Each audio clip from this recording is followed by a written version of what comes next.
All right, so we are jumping into the second game of the finals. This is going to be the final game. All the marbles are going to be for this right here. The way this works is for a player to get eliminated, they need to lose 2 games. So since the Crobat Gorbis deck went into the finals undefeated, it currently has it had 0 losses. And since the Shiftry deck took a loss in Swiss, it had 1 loss going into the finals. Now they played game 1 of the finals, and Shiftry won that first game that I posted last week. So that puts both Crobat Gorbis and Shiftry at 1 loss each. This means that in the finals, for the second game of the finals, that the winner is going to be X1 and the loser is going to be X2, knocking them out of the tournament. Now, if Crobat Gorbis had won the first game of the finals, then they automatically would have won the tournament because the Shiftry player had taken their second loss. But since the Shiftry player won, they're both at X1 right now. So whoever loses this game is going to be X2 and eliminated from the tournament.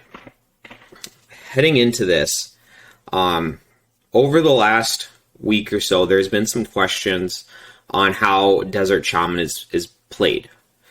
Because in this matchup in particular, and we've seen it in the first 2 games, it is a highly, highly, highly impactful card. Now, I am still trying to reach out to some people, and I'm still trying to get the correct ruling on it. But the main 2 questions is if you play Desert Shaman, who draws first? And can you draw 0 cards with Desert Shaman? Those are the 2 big questions. Now, generally, from my understanding or the way that I'm reading it, is whoever plays Desert Shaman should technically draw first, because it says draw up to 4 cards, and then there's a period your opponent does the same. Now, the other question is drawing up to is, can you legally draw 0? I've heard it a couple of different ways. Like I said, I'm trying to get an official ruling for it. The way that it's played in the tournament, and both players knew this going into the tournament, so even if this is incorrect, they both had the same information heading into the tournament, is that you both have to make your decisions independently.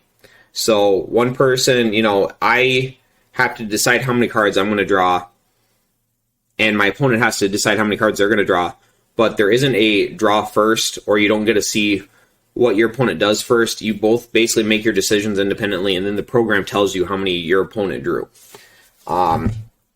The other thing is the program will let you draw 0. I don't think those are correct, but like I said, both players knew this going into the tournament. They had this information when they made their deck decisions, and they decided to play Desert Shaman. So it is completely fair. Just that's something I'm going to want to get figured out, and I guess just make sure TCG1, if possible, has the right interpretation of the card or the right ruling on the card. But heading into the game here, we'll go ahead and get going. Wonderful Dunsparce start by Crobat Gorbis. I think he is opened with that every single game so far. So props to him. If there's ever a time you want to open with Dunsparce every game, it's definitely in a tournament. Okay, follow-up hand too. Shiftry player mulligans. Not really showing any information there, but you're going to go ahead, take that extra draw. Solid hand. You got a supporter, your Master Ball. Being able to slap down the first Desert Ruins, I also think is a little impactful, because it is one card that Shiftry is just going to be stuck in Shiftry's hand.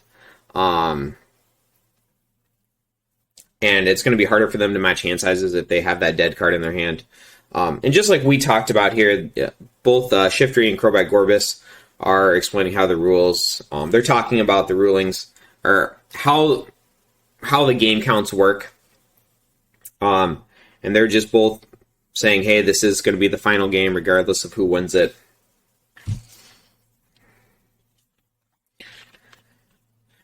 Other than that, the Clamperl Gorbis, Psychic Energy start's also really nice.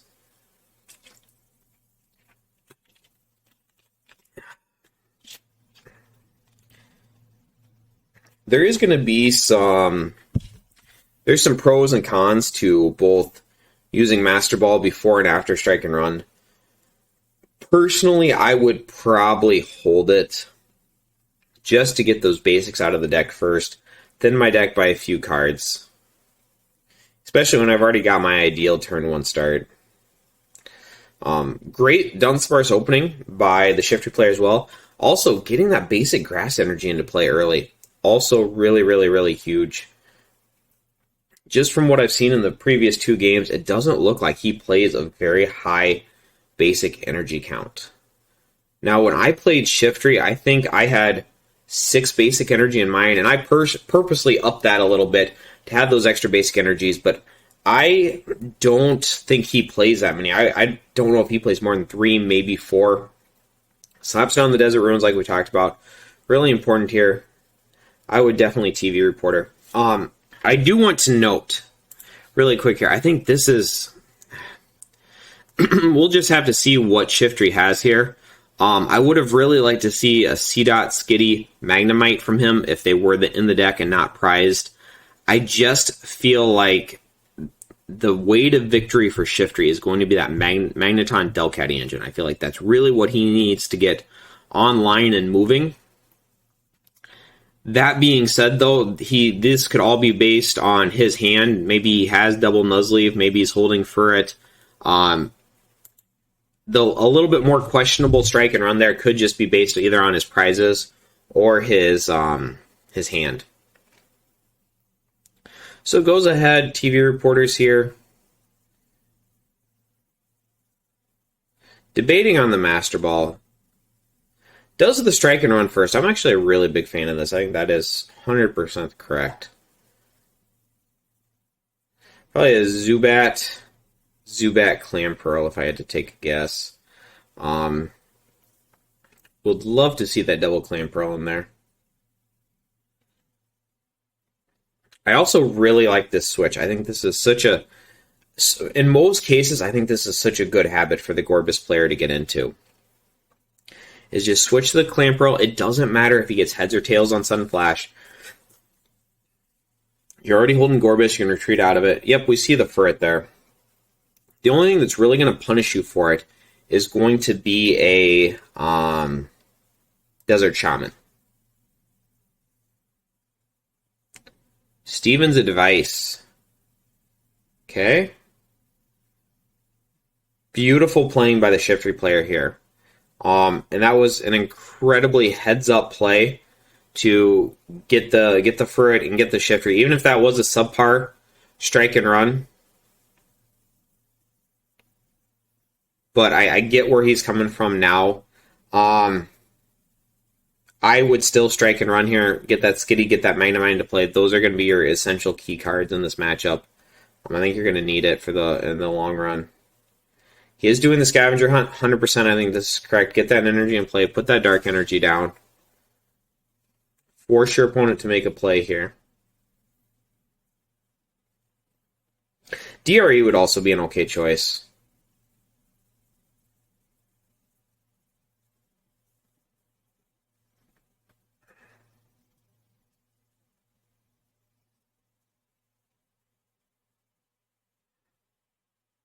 Okay, so it goes for the DRE. There is an argument to push aside here. I still think to win the long game, you are going to need that Delcatty Magneton engine.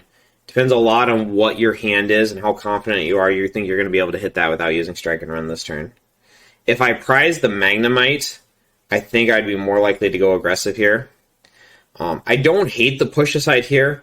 The problem that he has is it's really not that good just because of how the Crobat player's hand is structured. If, Shiftry was, stripping away the only Krobus in the hand or something like that, it would be a lot stronger or a much, much stronger play. Really, really like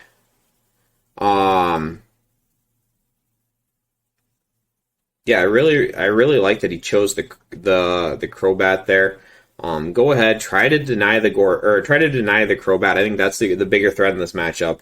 In this situation, when you're already so far ahead, I think the Crobat is going to be huge for you. Those Gorbis are not going to those Gorbis can be a problem, but I think just when you're this set up, you're going this aggressive, I think you're going to be all right on the Gorbis. I think it's the Crobat that's going to cause you some more issues. And he already had one Gorbis, so stripping the second one doesn't make as much sense. And this is the Oracle. The rough thing is if he would have striked and run the turn before, grabbed the Skitty and Magnemite, he could have Oracled for, like, let's say Stevens, Delcatty, Stevens, Magneton, something like that, and set up pretty consistently from there.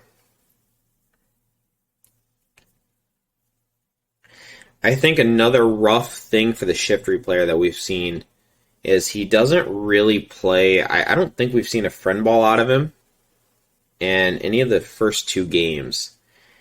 And I do think you see some consistency issues kind of creep in when you're not playing the friend ball. It's very, very hard to find. Setting up that Delcatty Magneton engine is pretty important, I think, in a lot of your matchups. He wouldn't be getting as much mileage out of it against this deck, but he would be able to friend ball the Dunsparce to grab the Delcatty. So gets the Clamperl. Just once again, Crobat Gorbis does not have anything going for it. I would be incredibly nervous if I was the Crobat Gorbis player here. I would be getting really, really, really worried. You're going to be able to buy yourself some time. You can do some clever tricks. I don't like this play at all. I guess the surprise is okay. I don't know. Man, I don't know here. This is... You can make I think you could have made a really good argument just to sudden flash there. I do think retreating the Gorbis is right. I don't think taking the 50-50 with the Gorbis there is correct. You're going to need those Gorbises over the course of the game, and I guess not wanting to lose the Psychic Energy. I think that Copycat for 2 was really, really, really greedy. I don't even think he had to do it. Didn't he have a 2-card hand before?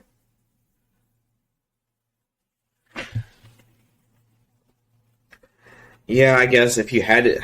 Yeah, I don't know if I like the Copycat there, and that's what you run into. The opponent goes ahead, gets the Stevens advice, retreats, bring up Gorbis, gets the first real damage of the game, and finally has a hand to get going. 4 cards, 4 cards. I think at this point, Shiftry can't play anything. They just have to take the knockout. Or he might have another Copycat.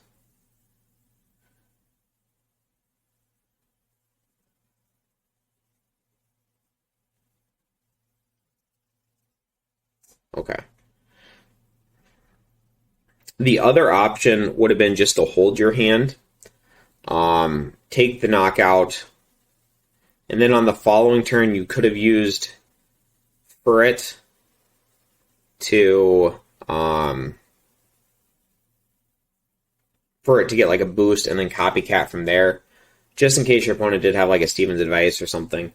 I think the other thing, and I guess I wasn't watching as close as I should, I think he could have used Furret to get a special Dark Energy and throw it under the Shiftry. It shouldn't matter. I mean, put 2 cards back before he Copycat. I could be wrong on that.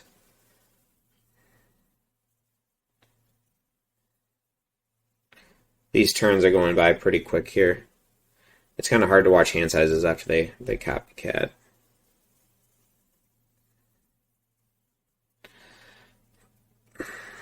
Definitely has some... The Crobat Gorbis player definitely has some options, but I wouldn't say they're ahead right now. Basically, all Shiftry needs to do is use Furret to grab a double Rainbow Energy and then match hand sizes.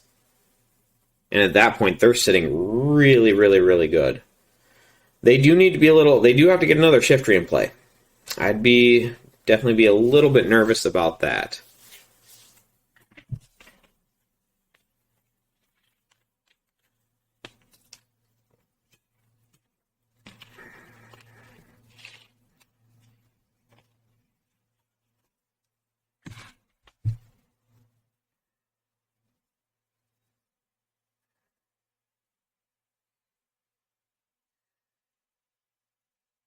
He's got to find a way to get a boost, a double rainbow energy, and then match hand sizes. Plenty of different ways to do that. Steven's advice, a copycat.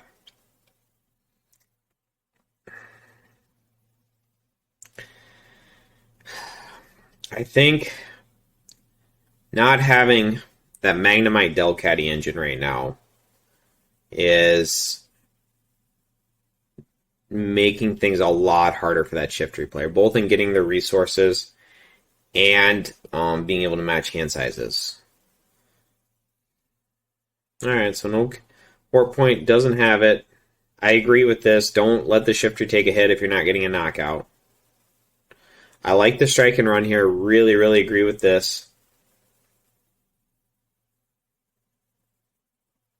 Skitty Magnemite. Skitty Magnemite, come on. Double Skitties. So at this point, I say he's got to apprise the Magnemite.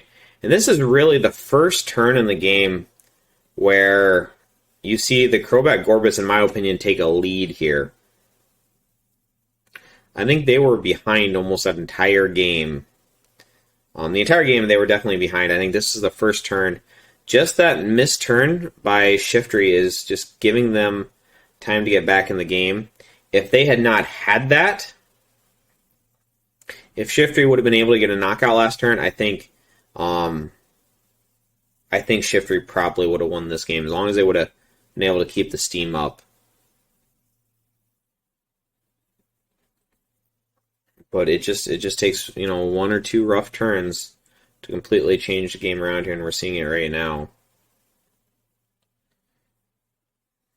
This is a huge turn. He has to get a knockout here. If he doesn't get a knockout here, I think it's going to get even worse. I do really like that Crobat did not drop that second double rainbow energy last turn. Would have left him incredibly vulnerable to an ATM rock. And that would have just completely changed the momentum of this game. Very, very, very strong read on their part.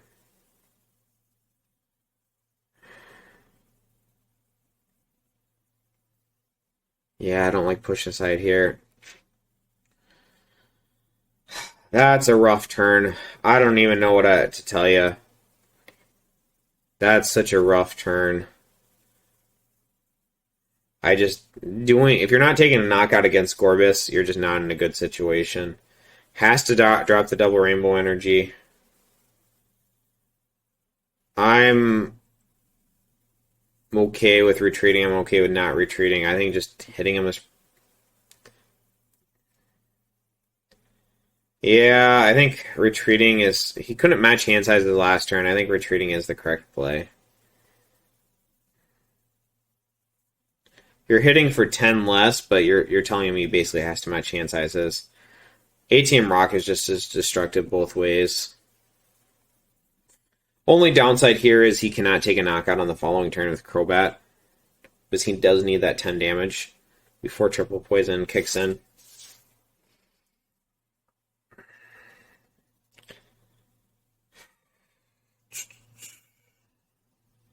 Yeah, this is rough. He's got some options in his hand, but he doesn't want to copycat for a low hand size, and he's got way too many cards to play that Steven's advice.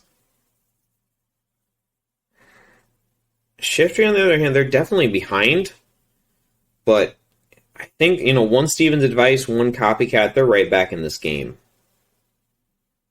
Because I don't think we've seen a boost energy out of Shiftry yet, so they can definitely get in there and be matching hand sizes and knocking out those Gorbis. But he really has to match hand sizes here and take a knockout. If he doesn't get the knockout here, if he plays ATM Rock and he doesn't get a knockout here, he's fine, because he can still rock for 2. If he doesn't have the ATM Rock in his deck and he doesn't get a knockout here, I think it's probably just over. Because I don't think he can settle for 2-shotting Gorbises multiple turns in a row.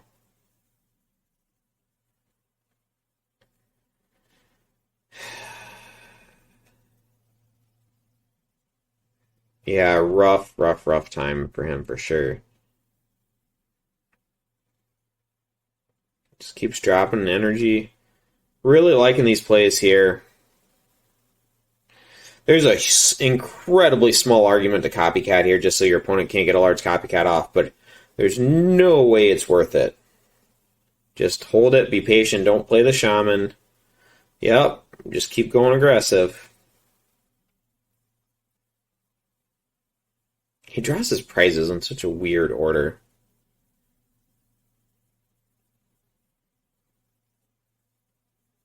I guess to each their own, though. To each their own. You know, and I've thought about that before, like how would my Pokemon career have been different if I had drawn my prizes from like top to bottom instead of bottom to top? And I've always done it the exact same way every single time.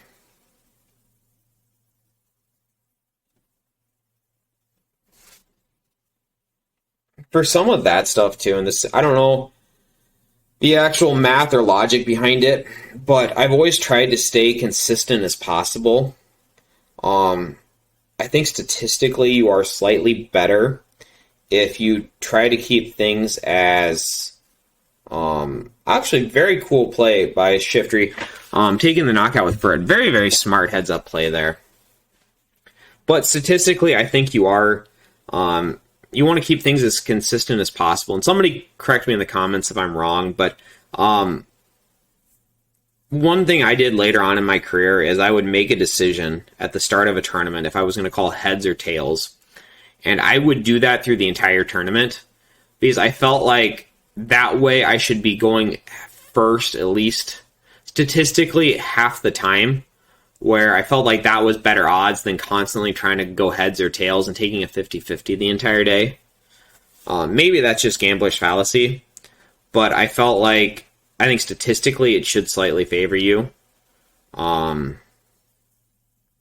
Just to do it consistently the same way every single time. I always viewed the prizes the same way. Like I'd always take prizes the exact same way every single game. I felt trying to take them in random orders like should statistically be less favorable. But like I said, if somebody is a math professor, post in the comments. Let me know if that's just an old fairy tale or if there's some truth in that. So he did do a Town Volunteers. I'm not a huge fan of Town Volunteers in this deck, but I think that was maybe the best Town Volunteers turn he was going to get. Takes a knockout, goes down to 2 prizes. That Furret play by Shiftry was very, very smart. He knows he has to keep up in the prize trades. So very, very smart. Just sacrificing the Shiftry with a double rainbow energy, taking the knockout there. Gets the Steven's advice, gets the Delcatty. He can turn this back into a game if he gets Shiftry this turn. He's going to have to force, if he can force his opponent to... That Magnemite there seems really weird. He obviously drew it. Unless he was just holding it the whole time off the prize, but, he had to have prized it. There's no way that was in his deck and he didn't grab it off a strike and run at some point.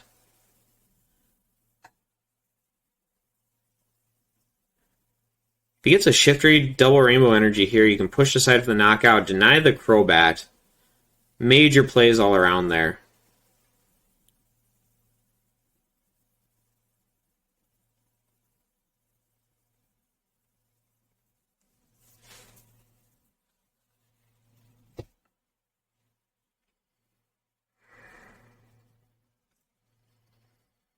Mm-hmm.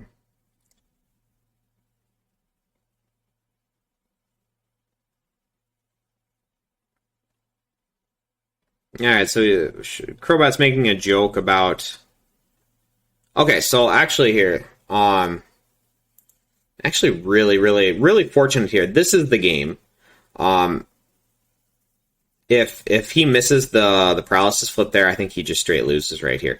Very unfortunate he didn't have the Shiftry, because I think that would have been a big turn for him to get the knockout here, tie up prizes 2-2, take the Gorbis off the board, but really, really fortunate paralysis flip by him. I think if he misses the paralysis flip, it automatically would have been game over right there. Crobat's joking around about how no rare candies were played in this, and that's one of the other things, I guess, to pause here really quick, is I'll share Jack's list on the channel. Probably early next week. He posted in the Snowpoint group, but he only plays 2 rare candies in his list. And I don't know about the Shiftry player, but I know they don't play a full 4. There's no way they play a full 4. They are only playing 2 or 3 because of the heavy Nuzleaf line. So it just, yeah, that's the only thing. It was a little unusual. It's just the lower rare candy counts. And I think you've definitely seen it over the course of the 3 games these players have played. Good or bad, I think the high Nuzleaf count has obviously come in handy for the Shiftry player in different situations.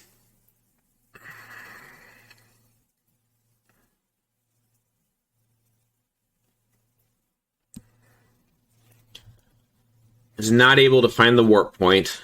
Odds were certainly not in his favor for finding it, though. Can't do anything. Yeah, that's rough. That's rough for the Crobat player. Double Delcatty at this point, okay? One for the Nuzleaf. Now, Shiftry is doing exactly what they need to do. Recognize your opponent has 2 prizes left. Those last 2 prizes are both going to be Shiftries. If you want to win this game, you're going to have to knock out 2 Shiftries. And he's still got some options. I know he's got a Briney's Compassion in there. He's got a Warp Point in there. He's got a Warp Energy in there. So he's got some options to maybe even force something else out of the... maybe, you know, they have to hit a Shiftry, knock out a Shiftry, and then he can bring up something on the bench and force that to be the second prize. Very unfortunate they didn't have that last turn, the Shiftry last turn. Doesn't need to match hand sizes. If I was him, I think you make an argument to get an energy under the bench Nuzleaf. Yep. Drops the Dark Energy under the Nuzleaf. Very good play by him there. Able to take the knockout, and this is when things are going to start getting interesting. The problem is Shiftry doesn't actually have the damage to knock out Crobat.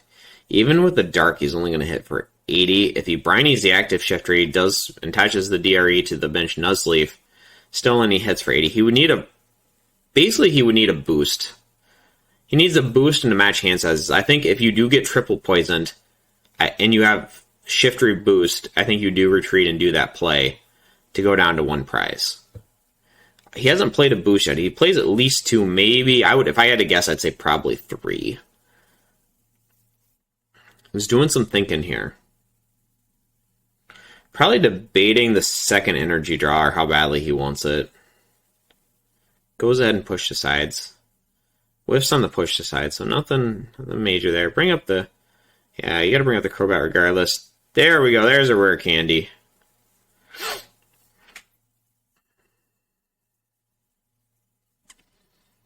I would probably Stevens here. You can make a small argument for Desert Shaman.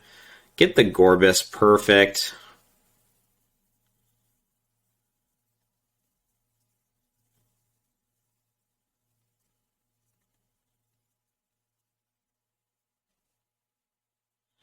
Plays a Master Ball.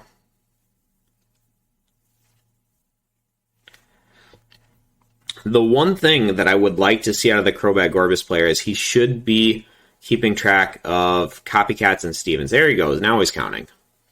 I mean, you need to know how many Stevens advice your opponents played, how many copycats they played. Desert Shaman to a little bit lesser of an extent. All those matter a lot.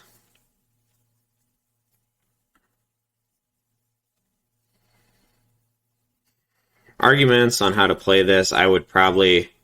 Yeah, he's figuring out if he's got the Gorbis knockout. 30, 40, 50, 60... He's hitting for 80. He's going to opt for the 10 extra damage. I don't hate this. Could come in handy.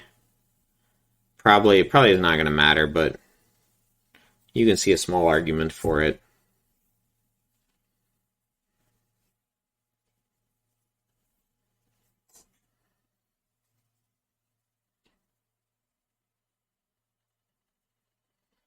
Now this is going to be the turn he needs. If he has Shiftry boost, match hand sizes, he's setting pretty good because he has to do that 2 turns in a row. He's only got a 13 card deck. So if he hasn't played a boost yet, he plays at least 2, maybe 3.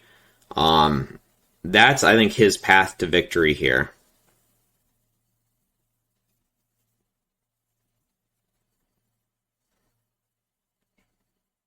I don't think he can leave the Shiftry active.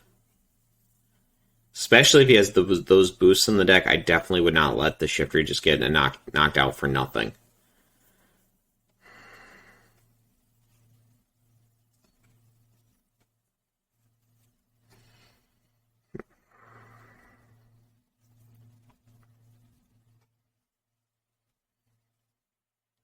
So he's going for an energy draw here. Nothing wrong with that. What do we got for hand sizes? Hand, he's got 8. Ooh, discarding the boost, making me a little nervous there. Could have really used that. I think there's even an argument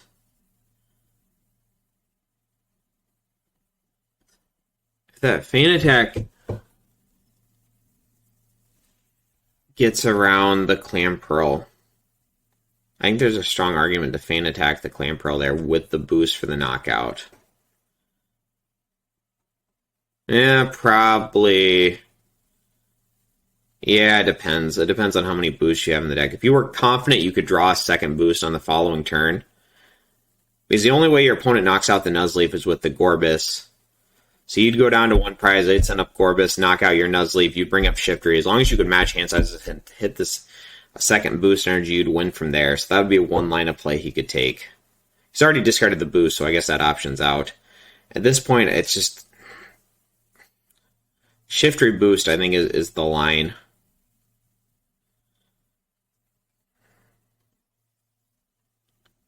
He's got a 12-card hand. I'm assuming he plays 3 boost energy, so I think he's got at least one more here. Probably 2 more, but at least one more. Okay, attaches a warp energy.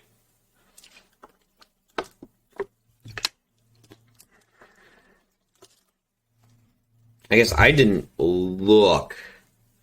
I guess it doesn't really matter if that one's rare candidate or not. He's only going to hit for 40. It wouldn't be enough to be an 8-team rock issue. Okay. Shaman. Yeah, I agree taking the full 4. He's already committed the energy. You know he's not going to supernatural power this turn. Checking for that 8-team rock. He's just not finding any value with it. Shifter uses push aside. Gets that initial damage down. I don't know. I don't know on that one. I'm not a huge fan of... I think you retreat in Flutterwings. Yeah, I don't know how I feel about that. I think I probably would have retreated the Shifter there and pushed aside with the fresh one. Because then you could have attached an energy and knocked out a Crobat.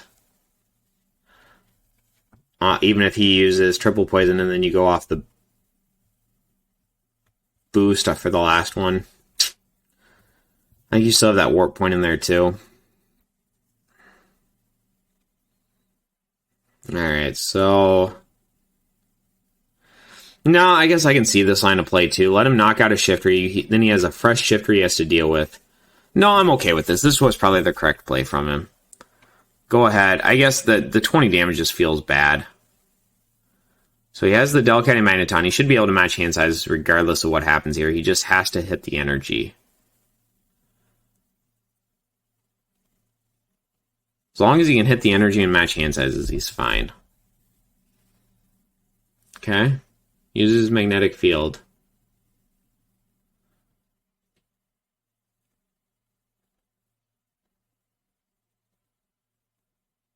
Okay, so he did grab 2 grass energies. All right, perfect.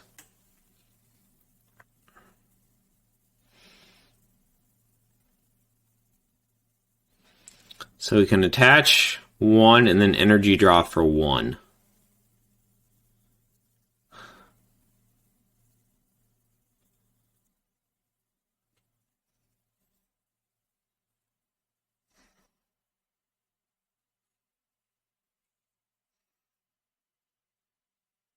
Or no, I'm sorry, you'd have to energy draw for 2 to get back up to 5. Looking through his options, seeing if that's how he wants to play it. He's actually setting really well right now. He's going to knock out this Crobat, and then The opponent's going to have to match, as long as he can match hand sizes one more time, he's going to win. Outside of some crazy, like, multiple turn stun needle plays. Okay. Energy draw. Yep, draw 2.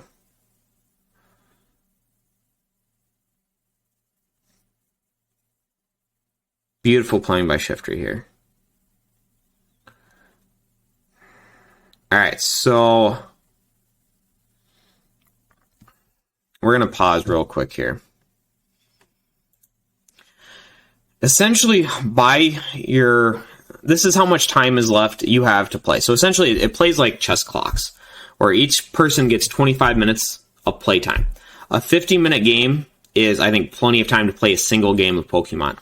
Now, what these are actual little timers, and if they run out, I believe your turn ends. So essentially what this is like, let's say you're playing, the idea is let's say I'm playing somebody and I'm winning and they just want to be a jerk, and so they can't sit there for 25 minutes and just not make a play and either force me to scoop or just wait out the 25 minutes. What this does is you have, I think it's a minute and a half to make a play, and if you don't make a play in that minute and a half, then your turn ends. But if you do make a play, then it resets it to like either like a minute or 30 seconds or something. It's just to keep the pace of the game consistent. Now, if you go over that minute and a half, it takes one of these timers away, which is totally fine. Some plays are going to take longer. You want extra time to think. No problem. 100% understand that.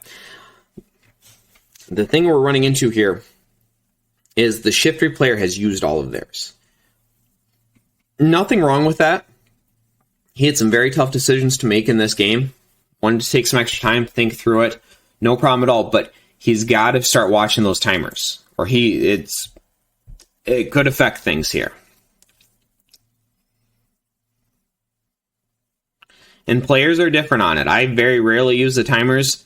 Jason Klaczynski runs that timer down every single time. It's just, I make quicker plays. Sometimes I shouldn't, as you guys have seen in some of my videos, but Jason thinks through every single play, no matter how big or small.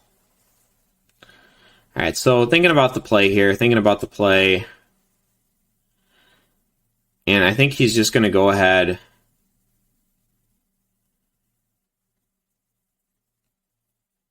Debating what he wants to do. You play the ATM. If you Desert Shaman, there's multiple ways to play this. I think either way you play the ATM Rock down, you're never going to use it this game. Well, I guess the argument would be if he retreated. Yeah, I guess you can hold it for that. I guess if it matters, it's not the worst top. So this is where decisions need to get made. Personally, with your board this good, I would take 0. You just don't take 0. Just take 0. Don't even think about it. You're not going to need to draw anything from the deck. The only downside would be is I think he does have a warp point left. He would win the game off of a warp point. So there's a small argument where he takes 4, tries to find the warp point. If it's in the deck, it's, what would that be, like a 1 in 4, 25% chance he hits it. You definitely play the ATM Rock there if you're trying to get the warp point. If you're trying to win the game, if you're not trying to get the warp point, you just do this, you Mystic Water. As the Shiftry player, and I guess we'll let this play out here. As a Shiftry player, I think you take 0. Yeah, so he's taking 0. Shiftry takes 4, and this is where the game gets tough, because he's going to have a very, very, very hard time matching hand sizes. Goes ahead, Mystic Waters. It does. I mean, you could argue Triple Poison Mystic Waters better. Hits for 90. Shiftry's going to draw to 5. Now he has to find a way to burn every single card in his hand.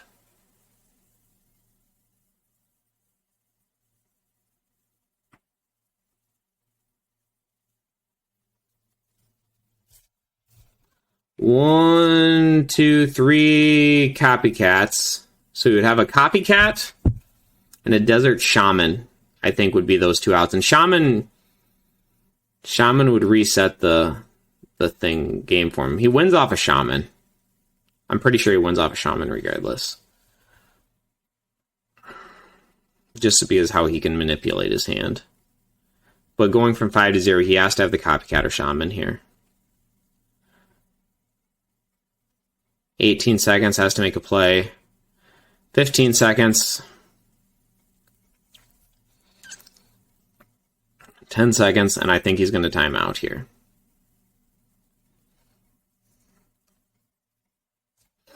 I wish it would give you a little bit more of an announcement than that. All right, so an incredibly rough situation. This was probably the biggest turn of the game. I wish he would have had more time to think about it, really play out that final turn and make that key decision. So that's going to be game. The Gorbis Crobat player is going to win. Unfortunate how it ended. He did have the same... here, we'll jump back here. It's how the program works. Both players knew the decks, knew the program heading in, so there wasn't any surprises there. But yeah, it is unfortunate. I wish he would have had time to really think through his options. He could have, at the very least, Magneton Delcatty to try to find, to try to find a Copycat, try to find a Desert Shaman, try to predict how many cards the opponent was going to take. So he did have some plays left. Just highly unfortunate. But that being said, too, like I said, both players knew how the program was going to work, and he used those extra time to think through plays earlier on in the game. It is what it is. The biggest decision of the game was, I think, that final Desert Shaman, where the Crobat Gorbis player took 0 and the Shiftry player took 4. Thinking through that, that's a tough decision for the Shiftry player. I don't think you ever take 4. I think, and I don't know his deck, I don't know the remaining cards, but I don't think you ever take 4 there. I think the correct decision is to take 0. Because if your opponent takes 0, then you... So if you're... Alright, so to start over here, I think the correct answer is to take 0. Your opponent has played this matchup a lot. They know what they're doing. You know what you're doing. It makes no sense for your opponent to take 4. If you think your opponent's a good player, you know they're not going to take 4 cards. It makes no sense for you to take 4. And the reason I say to take 0 is because if you take 0 and your opponent takes 0, you draw 1, discard whatever you draw to Magneton, grab an energy, attach it, you're down to 0, you win the game. If your opponent takes 1, you draw to 1, you attack and you win the game. You match hand sizes, you win the game. Your opponent takes 2, you draw to 1, discard it to Magneton, Delcatty for 2, you match 2, you win. Same thing if your opponent takes 3, you draw 1, discard to Magneton, use good Delcatty to draw 3. You match hand sizes, you win. The only situation that you 0 through 3, you automatically win the game there. If your opponent, for whatever reason, does take the full 4 cards, you can still, you Magneton, and if you have 2 basic energy in your discard pile, I don't know if he did or not, basically you take 2 back, discard 1, draw 3, you're at 4, you win there too. So if he had 2 basic energy in his discard pile, he automatically wins the game if he takes 0. That being said, though, too, even if he only had 1 basic energy in his discard pile, he draws 0, takes it, whatever he draws, discards it, grabs a grass, energy draws 3. So between his top deck and the top 3 cards of his deck, so essentially he has 4 cards, he has to find 1 additional energy. Because if he top decks an energy, he discards it, draws 3, discards one of those 3, gets the grass back, discards that to Delcatty, draws 2, he's at 4. If he doesn't top deck an energy, he discards it to Magneton, gets back the grass, discards that to Delcatty takes 3. If he hits an energy out of those 3 cards, he discards that energy to draw 2. He matches 4. He wins the game. So essentially, as long as he can hit 1 energy in the top 4 cards of his deck, he wins the game. And I don't think any sort of good opponent is going to take a full 4 cards in that situation. Now, there is a high, and I'm not going to say high chance, there's a chance the opponent doesn't think, he just plays, slaps down Shaman, shot calls, takes 4. Just doesn't even think, just instantly slaps it down, just clicks as quick as he can, takes 4. Yeah, but I think in this tough of a decision, he's actively playing the Desert Shaman, he's actively thinking about it. He's not going to take a full 4. But we can sit here, and I'm also going to say this too because I think this is important. It's really easy for me to sit back and watch a video after a tournament and kind of make little calls here and there about how maybe I would play something different or do something different. It's really different sitting in a game and making those plays. It's very easy to armchair quarterback, which is essentially what I'm doing, a week or 2 after the tournament, than to actually sit there and play those games. So, like I said, it was a great tournament. Both players played very well. We saw 3 really good games out of these 2 players. Just this time around, the Crobat Gorbis player came out ahead, but that the Shiftry player was with an inch of winning those games multiple times. So hopefully we'll get to see more games from these 2 players in the future, but very good series and very well played by both players.